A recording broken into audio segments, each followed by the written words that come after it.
빙점이라는 일본의 유명한 소설 작가 미우라 아야코라를 잘 아실 것입니다. 그는 젊은 시절 교사로 재직 중에 결핵이라는 질병에 걸려서 병상에 있을 수밖에 없었습니다. 그녀에게 약한 자가 있었는데 그 약한 자도 그녀의 회복을 기다리지 못해서 그만 동일한 결핵에 걸려서 세상을 떠나버리고 맙니다. 33살 이후에 겨우 병상에서 일어났는데 그만 악성 대상포진이 걸려서 또다시 고통의 시간을 보낼 수밖에 없을 정도로 그녀는 참 병약한 인생을 살 수밖에 없었습니다. 마우라라는 성을 가진 남편을 겨우 만났는데 그 남편도 또한 병자였어요. 둘 다 병자였습니다. 그래서 정말 고통의 시간을 보낼 수밖에 없었는데 그 병상에 보내는 순간, 그 고통에 보내는 시간마다 그런 어렸을 때부터 13년 이상의 그 병약한 시간을 보내면서 늘상 하는 말이 있었다고 합니다. 그 말은 바로 임마누엘 아멘, 임마누엘 아멘. 그 말을 자주 읊조리면서 사용했다고 합니다. 그런데 이상할수록 이 말을 거듭할수록 그녀에게 있어서 참으로 전능하신 하나님께서 나와 함께 하시고 나를 지켜주신다는 그런 믿음이 저절로 생겨나면서 그 고통의 시간들을 은혜 가운데 보낼 수 있었고 어떤 어려움이 오더라도 그것을 극복할 수 있었고 심지어는 병도 고침받을 수 있었다고 합니다. 할렐루야.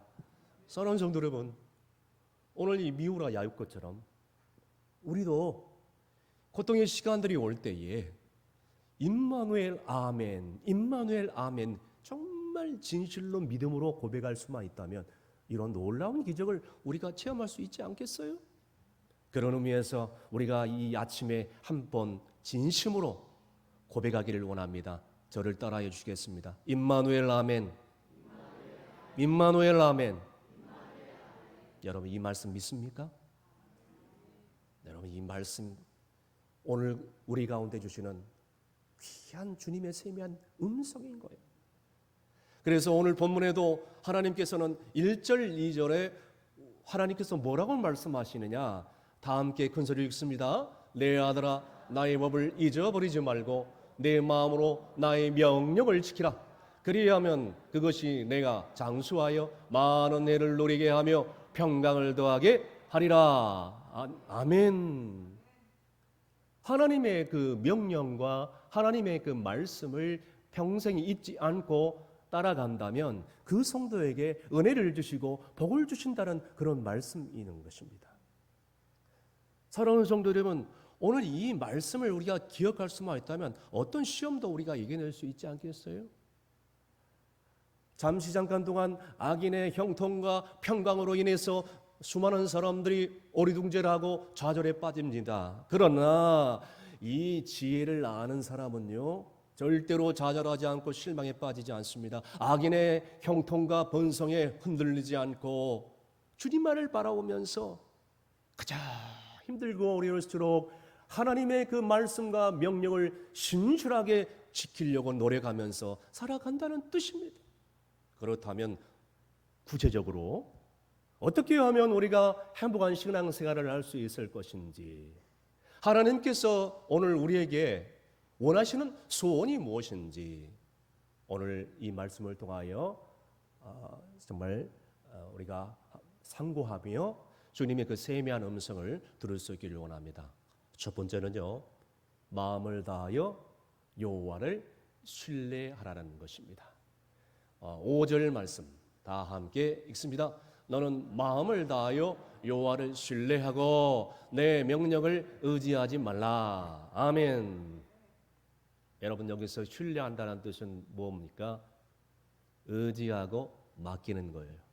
그럼 뭘 의지하고 누구를 의지하고 뭘 맡기라는 소리입니까? 그래서 잠언 16장 3절 말씀에 이렇게 말씀하고 있습니다. 다 함께 읽습니다. 너의 행사를 여호와께 맡기라. 그리하면 내가 경영하는 것들이 이루어지리라. 아멘. 여기서 나오는 행사, 그것은 일이라는 것이죠. 여러분, 우리 모든 일이 있습니다. 사업하는 사람들에게는 사업하는 일을 하나님께 맡겨드려야 돼요. 운동하는 사람들은 피땀 흘려 운동하고 그 나머지는 하나님께 맡겨드려야 돼요. 그리고 공부하는 학생들은 최선을 다하여 공부하고 그리고 그 결과도 하나님께 다 맡겨드려야 돼요. 마찬가지로 부모들은 자녀들의 앞길을 내가 할 수 없으니까 하나님께 다 맡겨드려야 돼요. 이것이 맡겨드린다는 의미예요. 또한 재직은 재직으로서, 항종직은 항종직으로서 책임과 의무를 다 해야 된다는 뜻이에요. 그런데 어느 날 한국교회 교인들이 책임과 의무는 다하지 않고 권리를 주장하는 경향이 있습니다. 여러분, 성도로서, 재직으로서, 항종직으로서 책임과 의무를 다하지 않고 권리말을 바란다면 이거 어떻게 하겠어요?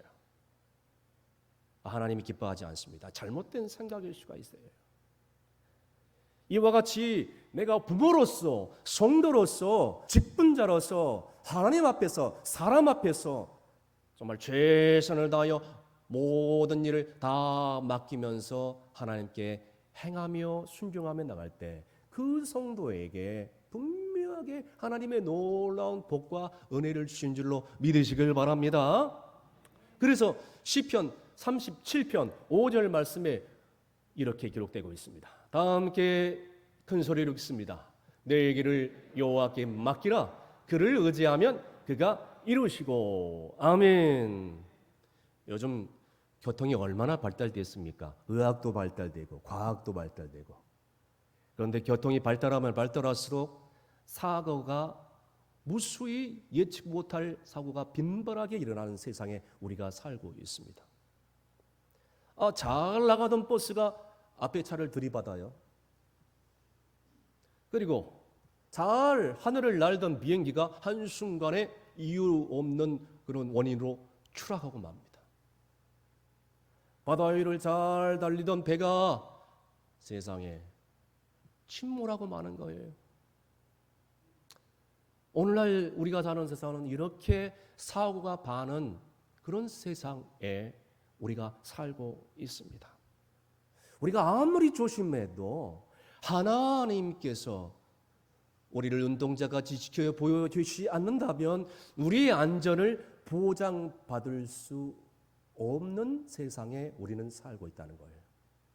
그냥 눈을 뜨더라도 사고가 우리 앞에 가로 있는 세상에 우리가 살고 있습니다. 그래서 저는 제 차를 운전할 때 늘 출발하기 전에 그런 기도를 항상 드립니다. 주님, 제가 출발하는 자리에 다시 돌아올 수 있도록 주님이 제 핸들을 붙잡아 주시옵소서. 저의 실수로 인해서 다른 사람들이 피해를 입지 않게 하여 주시옵소서. 간절히 기도합니다. 사랑하는 성도 여러분, 오늘 이와 같이 우리의 인생의 모든 것을 다 하나님께 맡겨드릴 때 하나님께서는 분명하게 우리의 인생의 모든 어려운 일들을 다 책임져 주시고 인도해 주실 줄로 믿으시길 바랍니다. 두 번째는 범사에 하나님을 인정하라는 거예요. 6절 말씀 다 함께 읽습니다. 너는 범사의 그를 인정하라. 그리하면 내 길을 지도하시리라. 아멘. 여기 범사는 모든 일을 얘기를 합니다. 아주 사사로운 일까지 하나님을 인정하라는 것입니다. 그걸 어려운 말로 뭐라 그럽니까? 하나님의 섭리라고 합니다. 여러분, 하나님의 그 섭리라는 뜻은 한마디로 쉽게 얘기하면 이런 뜻이에요. 멀리 앞을 내다보는 것. 이게 하나님의 섭리의 뜻입니다.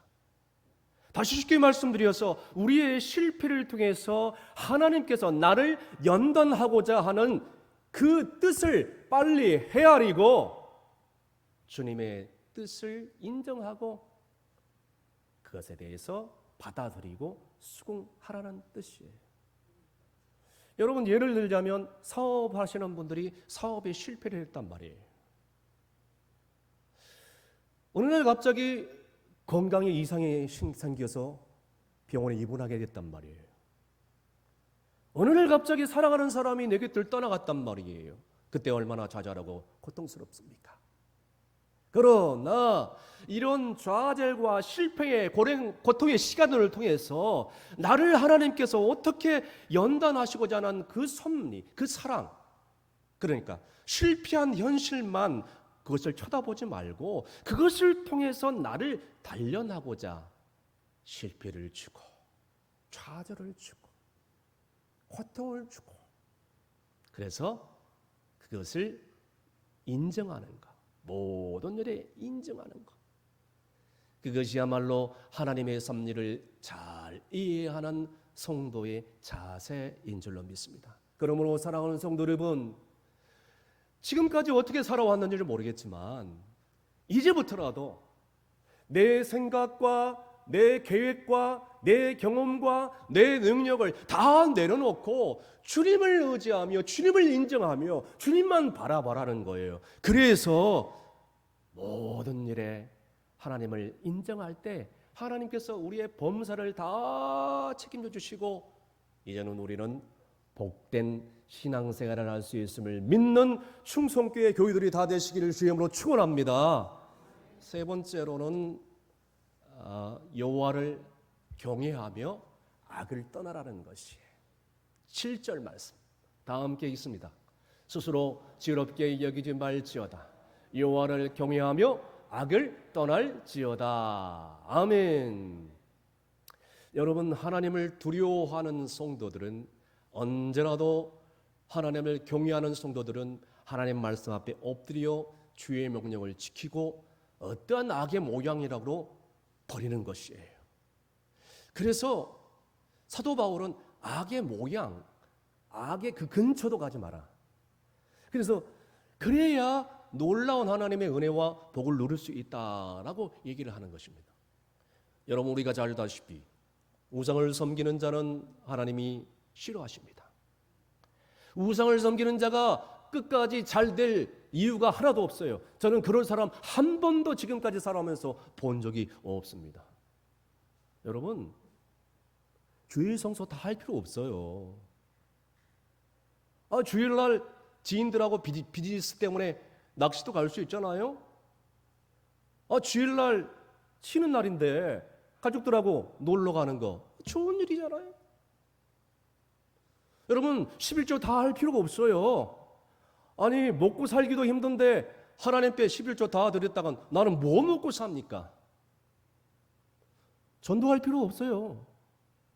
나 혼자 신앙생활도 힘들 때 어떻게 다른 사람들을 인도해서 이렇게 교회로 인도한단 말입니까? 그것도 부담스럽게. 힘든 일이에요. 전도 쉬운 일이 아니에요. 여러분, 성경 다 읽을 필요 없어요. 주일날 아주 평일날도 마찬가지지만 재미있는 그런 TV 볼 시간도 모자랄 판에 재미없는 성경을 어떻게 봐요? 단 조건이 있습니다. 기억하십시오. 여호와를 경외하지 않고 여호와를 두려워하지 않는 성도들은 주일 성수 안 해도 좋고요, 전도 안 해도 좋고요, 11조 안 해도 좋고요, 성경 안 읽어도 좋아요. 그러나 여러분, 기억하십시오. 하나님을 두려워하고 하나님을 경외하는 성도들은 주일 성소 안 할 수 없고 전도 안 할 수 없고 11조 안 할 수 없고 성경 안 읽을 수 없다는 사실, 이 말씀에 동의하시는 분들은 아멘 하시길 바랍니다. 여러분, 그래서 정말 하나님을 두려워하는 사람들은 가장 기본적인 신앙의 자세를 가지고 살아가는데 어떤 신앙의 자세냐? 코람데요. 무슨 뜻인지 아시죠? 하나님 앞에서 서 있는 삶. 하나님 앞에서 서 있는 것처럼 살아간다고 생각하고 인식하는 자세. 매사 범사에 코람데요. 성 어거스틴은 이런 유명한 명언을 남겼습니다. 하나님을 사랑하라. 그리고 그 이후에 네 마음대로 해라. 무슨 뜻이에요? 하나님을 두려워하는 자가, 여호와를 경외하는 자가 어찌 하나님의 뜻을 거역할 수 있으며 어찌 하나님이 기뻐하지 않는 일을 할 수 있느냐, 이런 뜻이요. 사랑하는 성도 여러분, 그러므로 우리는 이제라도 여호와를 경외하며 악의 모양이라도 다 버려버리면서 이제는 하나님이 주시는 복된 삶을 사는 여러분이 되시기를 주의 이름으로 축원합니다. 마지막으로 여호와를 공경하라는 뜻이에요. 9절, 10절 다 함께 근절을 읽습니다. 내 재물과 내 소산물의 처음 익은 열매로 여호와를 공경하라. 그리하면 내 장수가 가득히 차고 내 포도즙 틀에 내 포도즙이 넘치리라. 아멘. 여러분, 하나님이 주시는 재물과 그리고 내가 열심히 일해서 한 그 첫 소산물을 여호와를 위하여, 교회를 위하여 바칠 때 하나님께서는 그 성도에게 은혜를 주시고요, 복을 주신다는 그런 뜻입니다. 그러니까 바친 만큼 하나님께서 주시는 것이 아니라 바치면서 마음의 중심에서 여호와를 경외하는 그런 마음을 하나님께서 귀하게 여기신다는 뜻이에요. 사랑하는 성도 여러분, 오늘 그런데 하나님께서 우리에게 베풀으신 그 은혜를 기억할 수만 있다면 어떻게 하나님을 사랑하고 하나님을 위해서 바치고 이웃을 섬기는데 등한히 할 수 있겠냔 말이에요. 11절로 부자가 된 록펠러를 아실 것입니다. 그가 쓴 유명한 저서 11조의 비밀을 안 최고의 부자 록펠러라는 책에 이런 내용이 나와 있습니다. 그는 젊었을 때 33살의 나이에 백만장자가 되었어요. 그리고 43세의 나이에 미국 최고의 부자가 됩니다. 더 나아가서 53세의 나이에 세계 최고의 억대 재벌 반열에 오르게 됩니다. 그러나 그는 한시도 행복하지 않았어. 55세의 그 나이에 그는 불행하게도 불치병에 걸려서 1년 이상 살 수밖에 없다는 담당 의사의 사형 선고를 받습니다.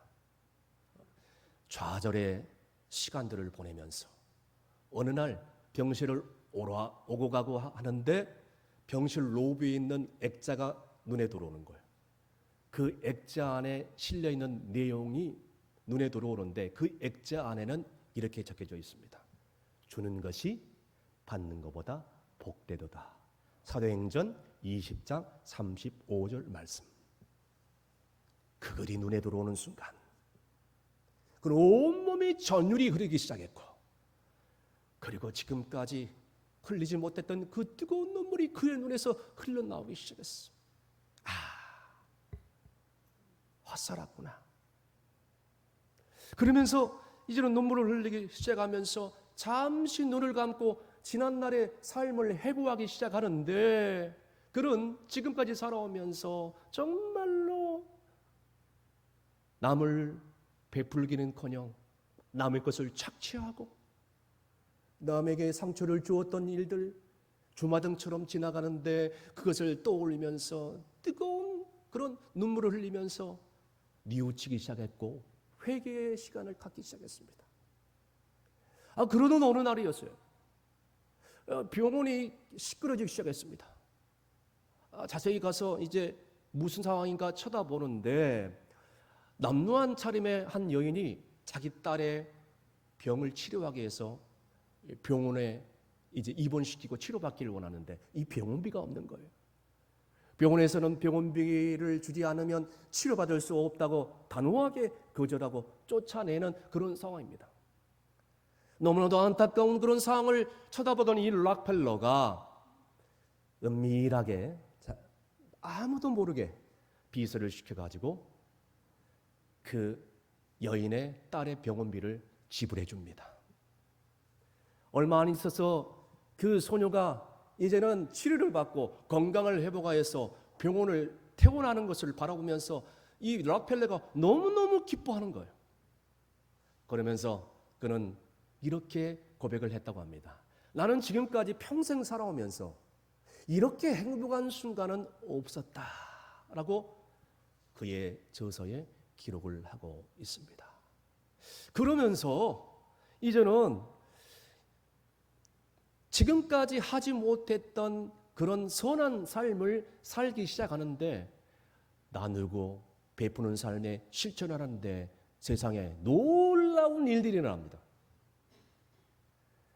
이렇게 섬김의 삶을 살아가는데 자신도 모르는 순간 자신의 병이 깨끗하게 나음을 얻게 되고 세상에 이러는 놀라운 일들이 일어나면서 그는 1년 이상 살지 못한다는 사형 선고를 받은 사람이 아니라 무려 98세 이상 장수하는 놀라운 복을 누리게 된다. 그는 눈을 감기 전에 자기의 인생을 다시 한번 회고하면서 이런 유명한 명언을 남깁니다. 나는 인생의 전반기 55년의 세월은 정말 뭔가에 쫓기면서 살았고 그리고 43년의 후반기의 세월은 너무나도 행복하고 기뻤다. 할렐루야. 사랑하는 성도 여러분, 오늘 이 시간에 눈을 감고 내 자신의 인생을 다시 한번 돌아보시는 시간을 가지면 어떻겠습니까? 나는 지금까지 인생을 살아오면서 내 욕심만을 바라보면서 뭔가에 쫓기면서 살아오지는 않았습니까? 남을 베풀고 섬기며 사랑하며 선한 일을 행하며 살아왔습니까? 오늘 내 인생을 한번 돌아보십시오. 예수님은 이 땅에 오셔서 30년 동안 하나님의 일을 준비하셨어요. 그리고 3년은 오직 하나님의 영광을 위해서 살아왔다는 것입니다. 그는 십자가에서 최후의 순간까지 우리의 죄를 용서하기 위해서 십자가에서 그의 사랑을 아낌없이 보여주셨어요.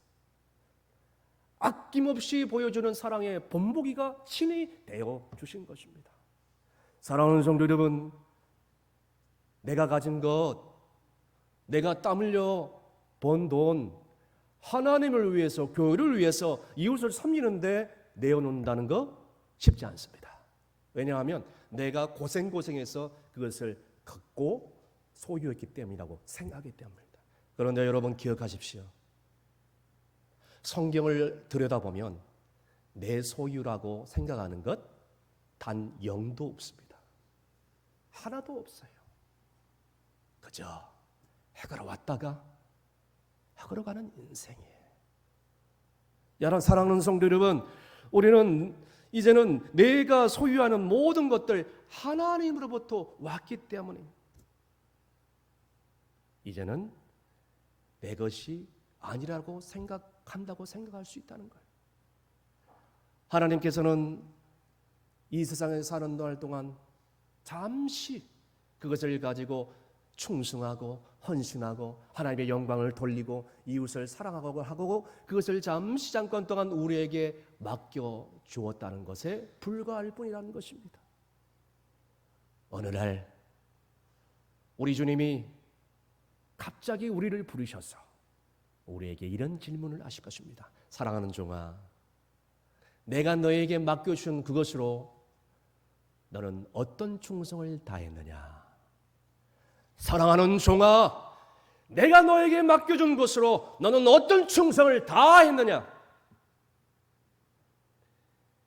어느 날 갑자기 나를 부르시면서 이 질문 앞에 우리는 이 땅에 잠깐 사는 동안 그 질문의 답변을 미리미리 준비해야 될 것입니다. 사랑하는 성도 여러분, 또한 하나님께 제물을 바친 것만 여호와를 공경하는 것이 아니에요. 여호와를 공경한다는 뜻은 여호와의 이름을 욕되게 하지 않는 것이에요. 그래서 성경은 여호와 이름을 망령되이 행하지 말라라고 나와 있습니다. 우리가 성도로서 그리스도인으로서 세상 가운데 나아가서 불신자들 앞에서 잘못된 행동과 언행을 통해서 불신자들 앞에서 비춰진다면 그것은 하나님의 이름을 망령되게 행하고 욕되게 행할 수밖에 없는 것입니다. 그것은 여호와를 공경하는 삶이 아니에요. 하나님을 사랑하는 삶이 아닙니다. 그런데 오늘 남한의 인구가 기독교인들이 20% 이상인데도 불구하고 이 사회는 지금도 암울하고 어두워져가고 있는 이유가 무엇입니까? 정치인들 가운데 30% 이상이 기독교인이라고 하는데 과거의 정치나 지금의 정치나 달라질 게 지금 뭐가 있겠습니까? 그런데 오늘 주님께서 우리에게 이렇게 말씀하고 있는 것입니다. 나의 이름을 욕되게 하지 말라. 그러면서 마태복음 5장 13절에서 14절까지 뭐라고 말씀하시는가? 우리 다 함께 큰 소리로 읽습니다. 너희는 세상의 소금이니 소금이 만일 그 맛을 잃으면 무엇으로 짜게 하리요?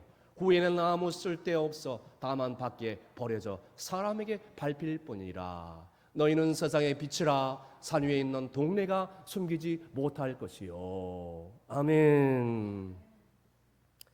사람이 등불에 켜서 말 아래 두지 아니하고 등경 위에 두나니 이러므로 집안 모든 사람에게 비추느니라. 말씀의 결론을 내립니다. 이 험한 세상 속에서 어떻게 하면 행복한 신앙생활을 하고 어떻게 하면 하나님의 소원을 알고 진정으로 복된 신앙생활을 할 수 있겠습니까? 마음을 다하여 여호와를 신뢰하는 거예요. 그리고 더 나아가서 범사에 그를 인정하는 거예요. 여호와를 의뢰하고 악을 떠나고 여호와 이름을 욕되게 하지 않는 거예요. 더 나아가서 하나님께서 내게 주신 그런 재물과 첫 소산물로 여호와를 공경하고 이 세상 가운데서 빛과 소금의 삶을 살아갈 때에 하나님께서는 그 성도에게 놀라운 은혜를 주시고 복을 주신다는 사실을 우리가 이 시간에 깨닫고 이제라도 이 축복된 신앙의 원리를 마음속에 아로새겠어 남은 생에 하나님께 영광을 돌리고 복된 삶을 사시는 여러분이 되시기를 주의 이름으로 축원합니다. 기도하시겠습니다. 은혜가 풍성하신 아버지 하나님, 오늘 이 시간 하나님이 우리에게 바라는 소원이 무엇인지, 진정으로 우리가 행복한 신앙생활을 하려면 어떻게 해야 되는 것인지 오늘 잠언 말씀을 통하여 깨닫게 해주심을 감사합니다.